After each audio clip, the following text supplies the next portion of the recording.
Kia ora. Are you a woman navigating midlife, menopause and beyond? I'm Megan Kerr, your midlife mentor and psychosynthesis counsellor and coach. Join me as we dive deep into the heart of midlife, unravelling the complexities of menopause and exploring uncharted territories that lie beyond. Together, we'll navigate through self-doubt, bid farewell to people-pleasing, conquer imposter syndrome and tame those overwhelming feelings. It's time to celebrate this vibrant second chapter of life, claiming your authentic confidence and courage along the way. Midlife is not a time to settle. It is a time to unleash your purpose, make an impact uniquely your own, all while prioritizing your well-being. So buckle up for conversations that resonate with the essence of your midlife journey. Are you ready? Let's begin. Hey friends, welcome to the podcast. I'm excited about our topic this week, and it's come out of conversations with women who are in perimenopause and postmenopause, and also my own experience through that arc of life as well, which obviously I'm still in. And it is around the unusual, unexpected fears that arise in perimenopause and postmenopause. And I'm not bringing this topic up to alarm you or to layer on more fears. I actually want to speak to it because if we understand the context of why these are arising, that it's a very normal part of perimenopause and early postmenopause, then we can understand them better. For example, if I experience intrusive thoughts, if I know where they're coming from, be it historical trauma or perimenopause, which is another normal psychological experience that arises in perimenopause, if I know where they're coming from and why they're happening, it's much more easy to challenge those thoughts with reality, right? So those are the studies show that that's an important piece to it, to challenge those thoughts with the actual reality, to look around and see reality and remind your brain, tell those thoughts that this is not the truth of what's happening right now. It doesn't need to be worried about right now, and be quite strong and firm with your brain. And also it means that we don't have to layer on another level of worry around what's going on in our brain. So we're going to talk about some of the fears that arise, some that I've heard from other women, some that I've experienced. We're going to talk a little bit around what the research tells us about what's happening, why they're arising. There is so much more research to be done though. It's very early days on understanding when estrogen starts to decline and progesterone starts to decline, what happens to our brain. We're early days in that research. And then we're going to look at some ways that we can empower ourselves if this is our experience. But I think if you're not experiencing this, it's also a very, very important piece to understand should it ever arise for you in perimenopause, midlife, through that arc of midlife. All right. So what are some of the fears that I'm talking about? Well, there's a fear of driving, fears of flying, fears about our health, fears that we're just going to drop dead. They may have been completely not present for you prior to this experience of them, or in the background, easier to navigate or ignore, and perhaps just showed up a little more loudly at different times of the month. So in terms of the fear of driving and flying, so they're all under that arc of increased anxiety, which is fairly well explained in terms of our menopause experience. But if we get more specific about it, a number of women I've spoken to that have been discussing the topic online as well talk about that they suddenly, out of nowhere, have a fear of driving, or a fear of driving over a bridge, or a fear of flying, which they haven't had before. So mine wasn't so much a fear of driving. I had that when I had really heightened anxiety in my 20s, when I was unwell with Crohn's disease. I had a big dollop of anxiety that went with it, and what accompanied that was a fear of driving long distances, actually. And there wasn't a specific time where I resolved that fear.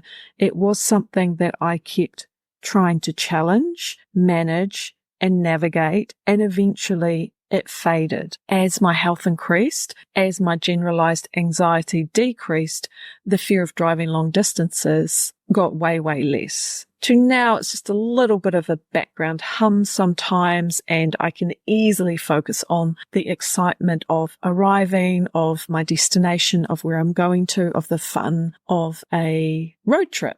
But for me, fear of flying became quite pronounced in perimenopause, kind of out of nowhere. And I felt that it wasn't so much driven by my brain or my thoughts, that I was thinking my way into this fear, but rather it just arose out of nowhere in my nervous system. And suddenly I was so afraid of flying. And I flew fairly frequently for a while, and that fear remained. So it got worse over time in perimenopause, and that fear remained. And I did all the things that you can possibly do to support yourself if you have a fear of flying from a psychological perspective. So the meditations and the rescue remedy and the self-hypnosis and the countering those worried, fearful thoughts, all of those good things. And they didn't really make much difference. If I'm really honest, it didn't stop me from flying, but oh my goodness, I was,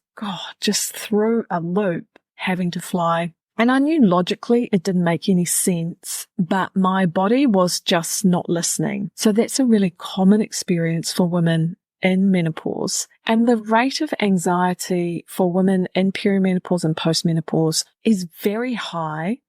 50% of women surveyed reported that they had an experience of moderate to severe anxiety during that midlife arc. And because these fears sort of sit under that umbrella of anxiety, we can see why suddenly we're experiencing these fears seemingly out of nowhere. Another fear that arises under that anxiety umbrella for women is fears around their health and fear of death. And I've linked those together because I think that they are interrelated. And it's a bit of a sneaky one, that one, because I've seen it with a lot of women. I experienced it myself as well. I saw it in my mother from that menopausal time right through until she did pass away. And it can sneak in because we are experiencing more challenging physical symptoms. We are experiencing heightened anxiety. And so that can get channeled into fears around our health, and for some women, fear of death. And what I mean by that is what they experience is that they are consumed with worry that they have a terminal illness that they don't know about, that is just going to pop out of nowhere and their life is going to be over. Or that I'm just going about living my life and this fear arises that I'm going to die somehow. Medical event, injury, accident. And in terms of the fear of health, because it does sneak up on us, what that can look like is that we spend a lot of time researching our health. We spend a lot of time researching the symptoms that we're experiencing. We spend a lot of time looking for alternative and medical treatments online. So we're Googling it. Our mind is consistently consumed with worry about our health. So it's right to the surface. Your resting mind will go directly there. And you might recognize that for yourself if you have a cupboard full of supplements, but you still have that anxious worry inside of yourself that has you researching for the next supplement.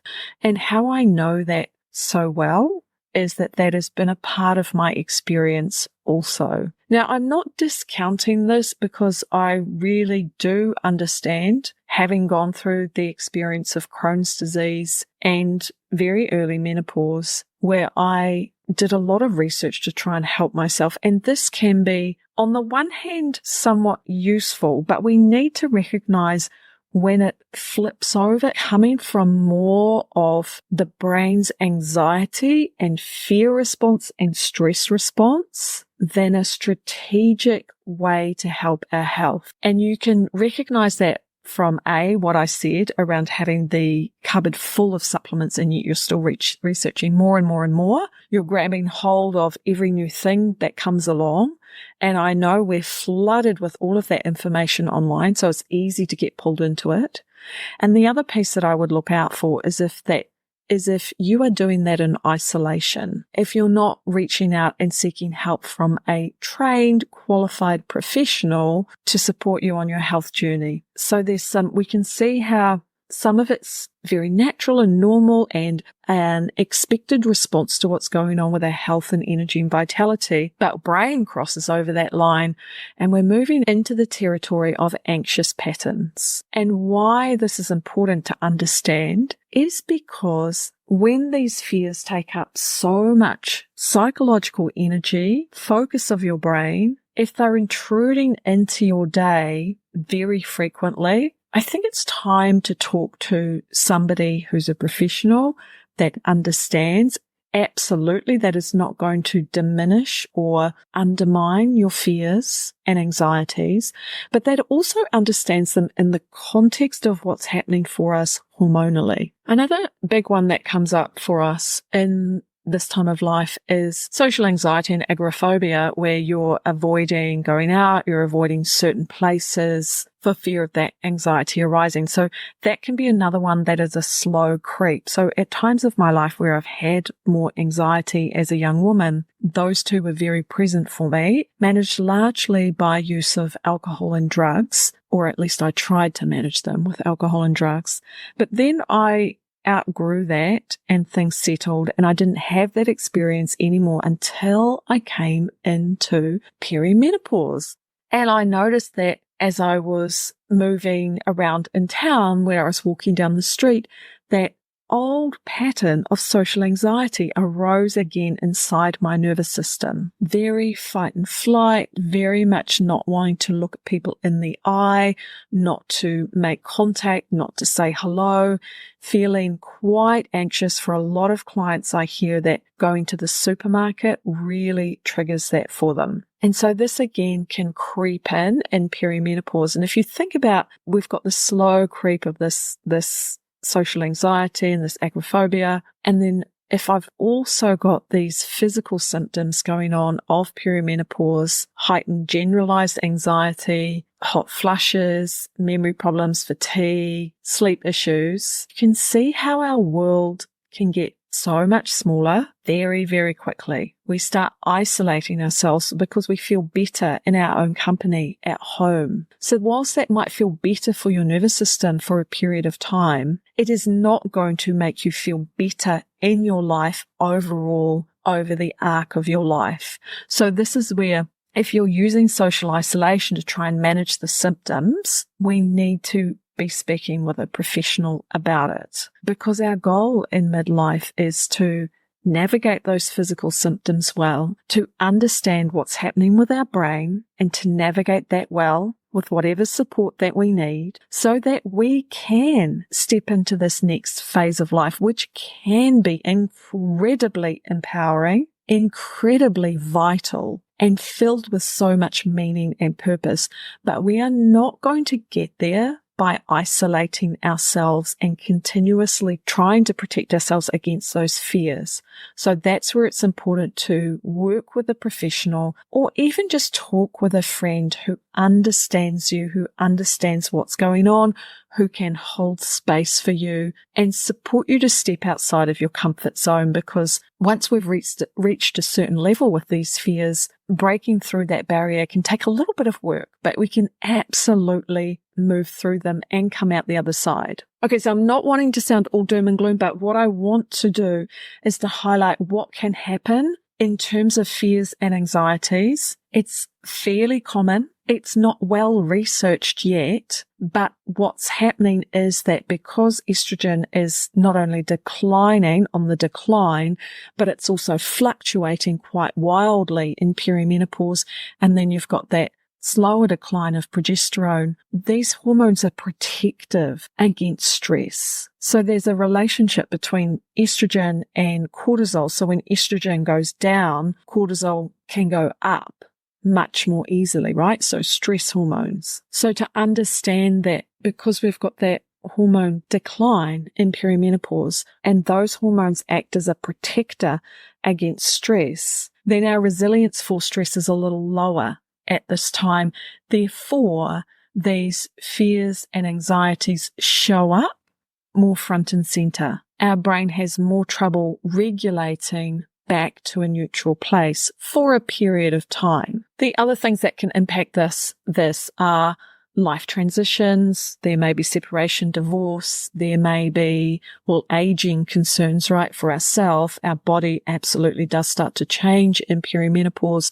This can give rise to some of those fears because of the decline of estrogen and those protective hormones. We might have some trauma lurking in the past that then starts to rear its ugly head, and that can show up in some of these fears and anxieties. And I'm going to talk more about that in a future episode, because that's a very important piece for us to not only navigate, but it can be a really empowering piece. If trauma does start to show up in perimenopause, I want to talk about how we can navigate through that and actually take this opportunity to once and for all heal the impact of that trauma. But that's for another episode. How these are managed. So we have the medical pathway, which finally now we're hearing that HRT is helpful for this, right? So if our hormones are lowered and they're not protecting our brain in the same way, then if we give those hormones a little bit of support, then for many women, that is going to be protective. Often though, SSRIs are used down that medical pathway, and there's evidence there, of course, that they help with anxiety. But if it was me, I would be making sure my doctor is up to date with current treatment protocols around HRT, primarily. CBT, cognitive behavioral therapy, there's some research around that as being helpful for hot flashes, actually, but also mood disturbances in perimenopause, menopause. However, if, like me, you have those very normal budget constraints, and I'm talking upwards of $200 a session with a psychologist to learn how to do CBT. I think what I read was recommended sessions, 10 to 14 sessions. That's a lot. So many of us will have budget constraints around that. Of course, there's herbal remedies that can support in dialing down that nervous system response that is giving rise to those fears and anxieties, and some at-home strategies for managing fear and anxiety can be mindfulness and meditation. I'll link a couple of guided meditations that are mindfulness based at the end of the podcast, so you can use those at home. They're very simple meditations that are based on mindfulness practice that is helpful for reducing anxiety and stress. So they can be helpful to use every day, because what you're doing is you're bringing in some more of that parasympathetic rest and relaxed response into your body. You're accessing that through the cause and effect of your mindfulness meditation practice. And that's going to help and give a little bit more protection for some of those fears and anxieties that arise.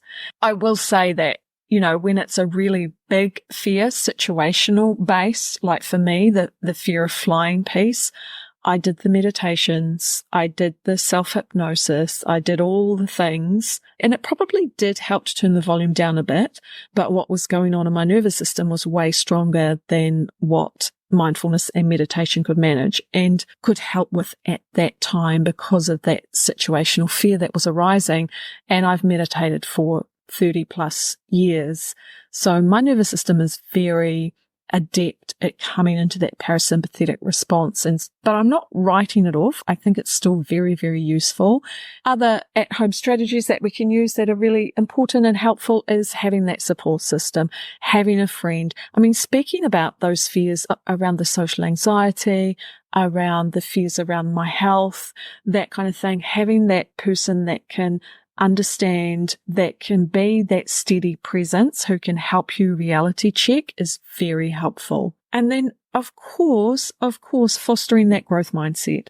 So understanding that midlife, perimenopause, early postmenopause is a magnificent time for transformation and growth. Yes, what comes along with it for many of us are difficult body and brain symptoms. Things are being shaken up in our psyche because of what's happening in our body and our brain. And so we can take that and use it as a tool for our own growth and development. And that's very much what we do in my program, the Midlife Upgrade course. We access this time of change, which can feel unstable, and we use this time of change to create transformation and to create growth and development within our psyche. And I think rounding up to really remind ourselves to understand that increase in fears, phobias, anxieties in midlife, in perimenopause are absolutely commonplace for a large proportion of women at this stage of life, but remembering that they will not, for the most part, stick around for the rest of our life. Just because you're experiencing this now, it doesn't mean that it's going to be with you for all of your life. It means that we can take the time to seek help from a professional, that we can use this time of change for our own growth and development.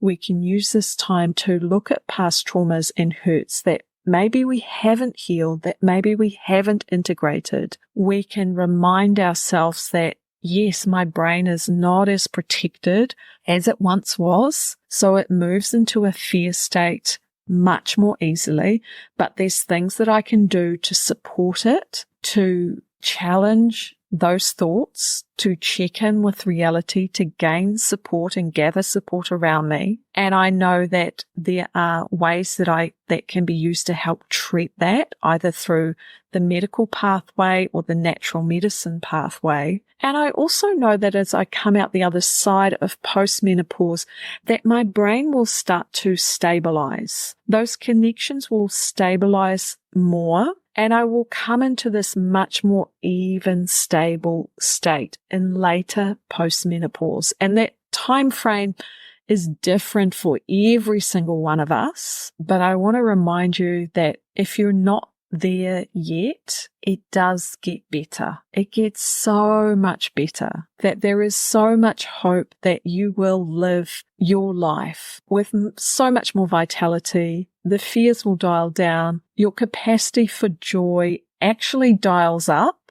And there's research around that, which I just adore, that our brain starts to do that in that later postmenopause phase. This is what's waiting for us. And let's manage these fears, anxieties, and symptoms that are absolutely coming from the change of chemical balance in our brain, so that we can move through this phase and pop out the other side a much more joyful, vital version of ourselves. I hope that's been really helpful. If you've noticed fears, anxieties, it might be fear of driving, fear of flying, fear of being around other people, fear of being outside your house, fears around your health, fears around your mortality. If you've noticed those had a big upswing and you're in perimenopause or postmenopause, let me know. I'd love to hear your experience. And I think sharing our experiences is really helpful to understand this terrain. All right, my friend, go so well. Enjoy the rest of your week, and I'll talk to you real soon. Hey, thanks for joining me on the podcast. Really appreciate you. Check out my course where we just go so much deeper than I can ever do on a podcast over an 8-week period. The Midlife Upgrade course is a blend of video and learning modules and weekly live calls, where you will discover a roadmap for psychological freedom in midlife. Check out all the details on my website. I really would love to have you join the course, megancare.co.nz/course.